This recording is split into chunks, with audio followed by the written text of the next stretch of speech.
Hello dear students, welcome to United Educare. मैं आपका physics faculty Rishabhraj आप सभी के सामने क्लास 10th का लाइट का पहला लेक्चर लेकर प्रस्तुत हूं।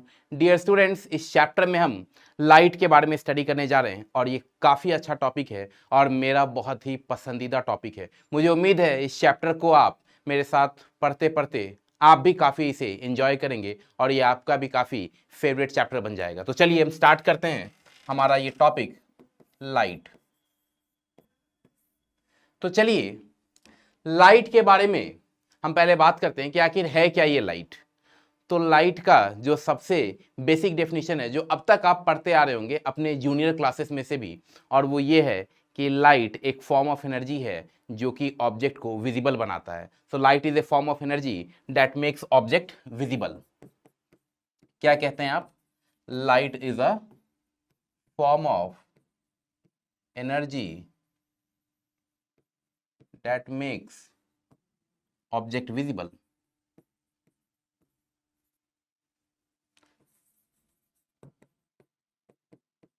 That makes object visible.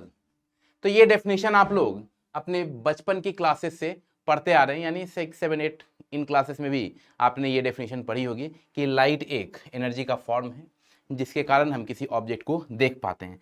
पर यहाँ आप लाइट के बारे में एक और बात जानिए, है ना, कि लाइट एक इलेक्ट्रोमैग्नेटिक वेव है।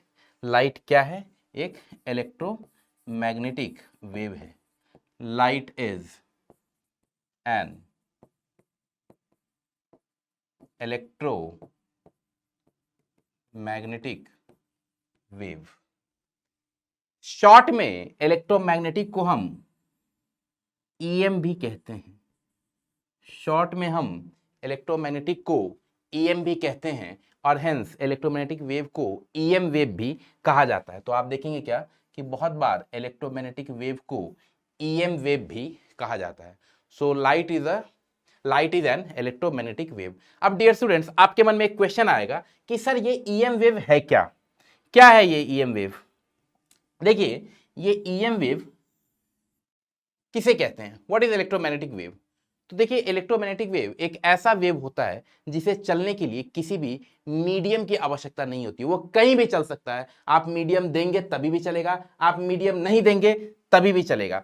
तो ईएम वेव को अगर डिफाइन करना तो आप सीधा सीधा क्या डिफाइन कर देंगे कि such wave which does not require any medium to travel is called electromagnetic wave. तो इसको हम लिख भी देते हैं कि ईएम वेव क्या है। तो सच waves which does not require any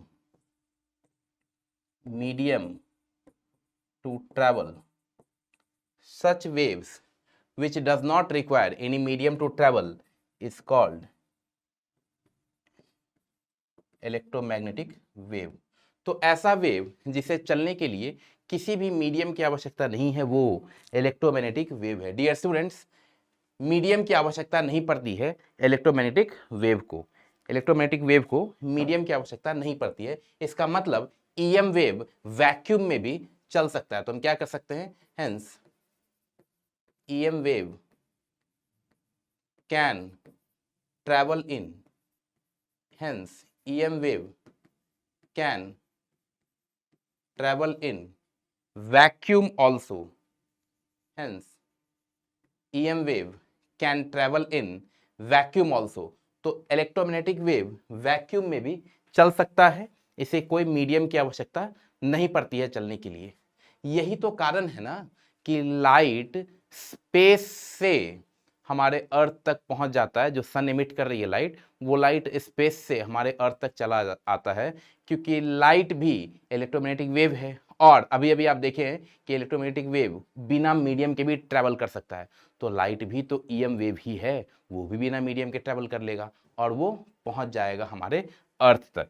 चलिए, तो ये रहा लाइट के बारे में दो प्रमुख बात कि लाइट एक एनर्जी का फॉर्म है जो ऑब्जेक्ट को विजिबल बनाता है और ये एक इलेक्ट्रोमैग्नेटिक वेव भी है, यानी ऐसा वेव जिसको कि चलने के लिए किसी मीडियम की आवश्यकता नहीं पड़ती है। आपके मन में सवाल आएगा कि सर ये लाइट वेव है तो हम इस पर थोड़ी देर बाद आपसे चर्चा करेंगे। पहले आप एक दो बात थोड़ा बेसिक इस चैप्टर से रिलेटेड पहले जान लीजिए, उसके बाद हम चर्चा करेंगे लाइट के नेचर पर भी। चलिए सबसे पहले एक बात हम लोग सीखते हैं कि ये तो हम लोग जान गए कि ठीक है, लाइट एक एनर्जी का फॉर्म है जो ऑब्जेक्ट को विजिबल बनाता है। पर आप मन में आपके सवाल ये उठेगा कि सर एनर्जी को, ठीक है लाइट एक एनर्जी का फॉर्म है, ये ऑब्जेक्ट को विजिबल बनाता है, तो कैसे बनाता होगा? क्या ऐसा लाइट जादू कर दे रहा है कि हमें वो ऑब्जेक्ट दिख जाता है?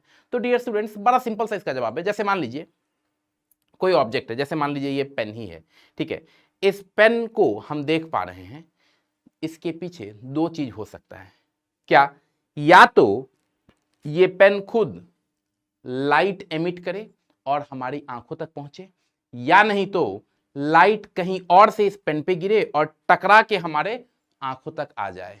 तो दो तरीका है, या तो जिसे हम देख रहे हैं वो खुद ही अपना लाइट दे, या नहीं तो उस पे कहीं और से लाइट गिरे और वहां से वो रिफ्लेक्ट होकर लौटे और हमारे आंखों तक पहुंच जाए, तब भी हम उस ऑब्जेक्ट को देख सकते हैं। तो दो तरीका है किसी ऑब्जेक्ट को देखने का।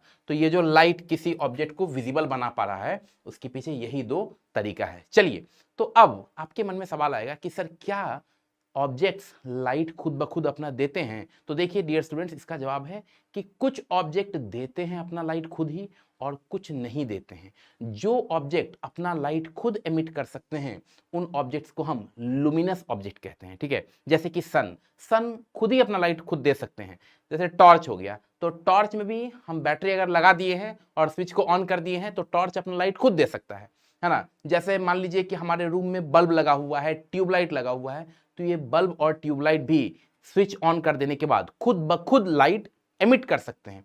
तो ऐसे सभी ऑब्जेक्ट्स को हम लुमिनस ऑब्जेक्ट्स कह देंगे, और जो ऑब्जेक्ट्स लाइट एमिट खुद से ना कर पाए उन्हें हम नॉन लुमिनस ऑब्जेक्ट कहेंगे। जैसे कि मून अपना लाइट खुद नहीं देता, जब सनलाइट उस पर गिरता है तो वहां से उसको रिफ्लेक्ट करके अर्थ तक पहुंचाता है, इसीलिए हम मून को देख पाते हैं। तो आपको ये बात समझ में आ रहा होगा कि कोई चीज हमें क्यों दिख रहा है, तो वो इसलिए दिख रहा है क्योंकि या तो वो खुद ही लाइट भेज रहा होगा, या नहीं तो कहीं और से उस पर लाइट गिरा होगा और वो गिर के रिफ्लेक्ट किया होगा, रिफ्लेक्ट करके हमारे आंखों तक आ गया होगा। तो ये बात आप जान रहे हैं।